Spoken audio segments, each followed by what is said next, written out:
Good morning, gamers, and happy anniversary to Sonic the Hedgehog, celebrating 35 years. God dang. He's definitely had his highs and lows in all that time. Speaking of which, if you want to know how I'm celebrating, I'm currently playing the most infamous game in the whole entire franchise. Why am I even bothering? No! By the way, this game is now 20 years old. But earlier this year, I did get a chance to play another Sonic game, Sonic Unleashed Recompiled for PC release. When it first came out in 2008, it was a breath of fresh air to finally see some good Sonic gameplay after years of mediocre, experimental, and just overall bad execution of different styles. But with this one, they introduced a new formula, the boost mechanic, and it quickly became what modern Sonic is known best for. However, there was something that this game also introduced, which kind of split the fan base right down the middle. The Werehog. Now, a lot of people found it a bit too different. Maybe they saw the popular franchises at the time, like God of War and Devil May Cry, and thought, if that's what people want, that's what they'll get. Now, truthfully guys, I really like the Werehog gameplay. The stages are a lot of fun, you can rack up the combos to absurd degree, and the combat is actually very responsive. The only part that I think falls on its face is the platforming. The Werehog feels a bit too heavy to make some of these jumps accurately, and the lack of a drop shadow does not help that case at all. But if you want a more raw and in-depth opinion, I highly recommend you go check out the live streams that I did. It was a lot of fun and there were a lot of great moments. But you didn't click on this video for my opinion on the game. You clicked on it for the cosplay. Well, if it wasn't obvious from my Black Fang video, I'm a huge fan of the Batman villain Harvey Two-Face.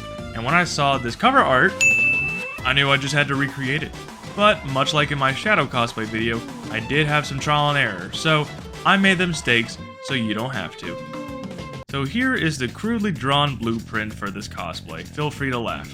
The idea was to get a tan t-shirt, a sleeveless blue hoodie, some blue trunks, some blue leggings, some red tennis shoes, and modify the crap out of it. First, the tan t-shirt. The idea was to go ahead and dye half of it, so what I did was get some warm water in a bucket, get some blue craft paint, and then just let half the shirt soak in it for a couple of hours and see if that did anything. Spoiler alert, it didn't. Then I had the idea of maybe getting some watered down blue paint and just brushing it onto that one side. That didn't work either. So what I ended up doing was just getting a blue t-shirt, cutting it in half, and just sewing the two t-shirts together. Simple. Don't use paint. So if you remember, I had a lot of trouble with this jacket. So I wanted this one just to be simple. All we're doing is just cutting off the sleeves and making sure that half of it is just a darker shade of blue. I went ahead and marked up where the sleeves are going to get cut, but make sure you keep those sleeves because you're going to use them for later. Now cover up half the hoodie with half the hood with cardboard and just use some regular old navy blue spray paint. And there you go. So simple. We don't have to waste like 3 jackets and a bunch of materials just to glue on the logo on the back. Jesus Christ. Anyway, those sleeve cutoffs that we had from earlier, we're going to use one of them to trace out the wear sleeve on the one side. I got this blue fabric from Hobby Lobby. It's not exactly fur, more so it's like plush material. So I've been thinking about how I want to go about attaching the fur to the jacket, and I had a couple of different options. I was thinking super glue, hot glue, or just sewing it. And the super glue, I tested it out on the armpit, and I think it's because it's fur that it's not letting it bite all the way. Like, it's only the very, very top fibers of the fur, if that makes any sense. That's the only piece that's actually gluing to the jacket. So even though gluing would make it a lot faster, I have a feeling that sewing it would make it a lot more strong, like just stronger.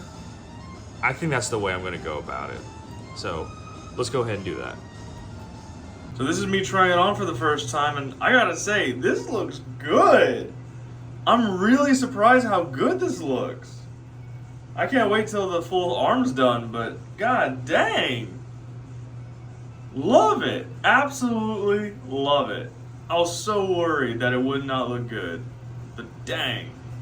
This is the great fur that I'm going to use for the Werehog's like kind of wrist fur, right? You don't want to cut it with scissors, because if you cut it with scissors the traditional way, you might cut off some of the fur and it might look really weird.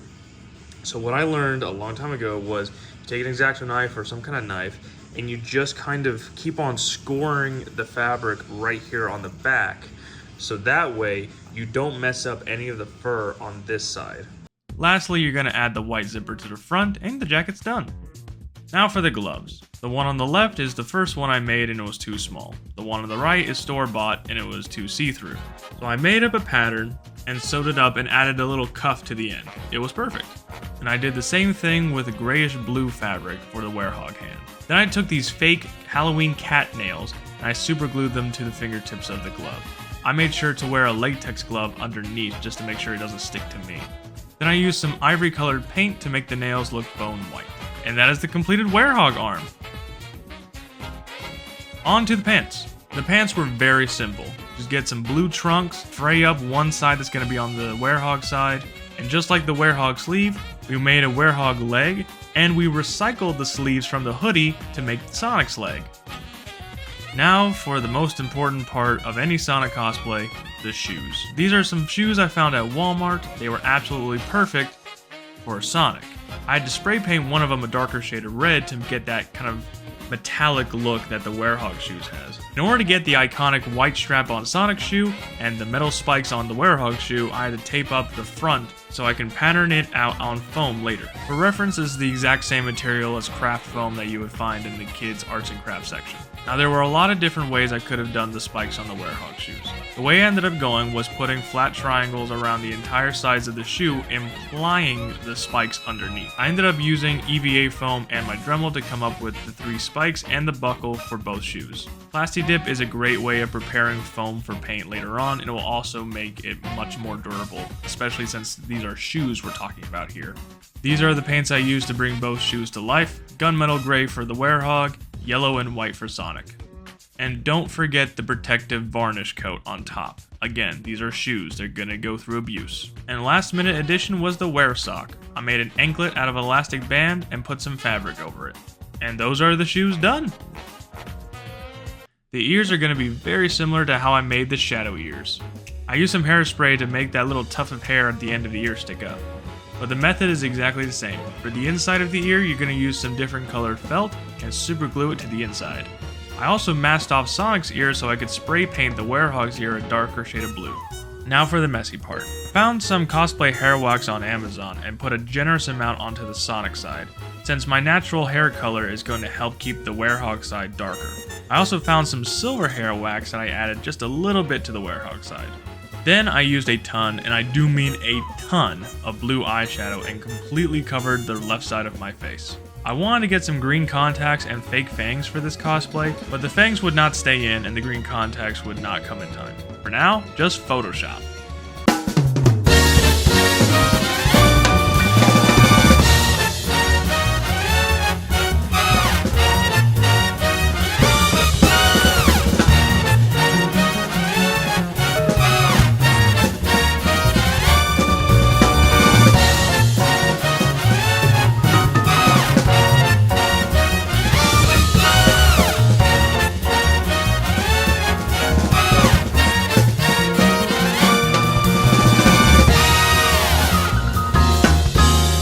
And that's it. I hope you guys enjoyed this video, and if you like what you saw, consider subscribing. I have videos on my channel ranging from cosplay to gameplay to cooking.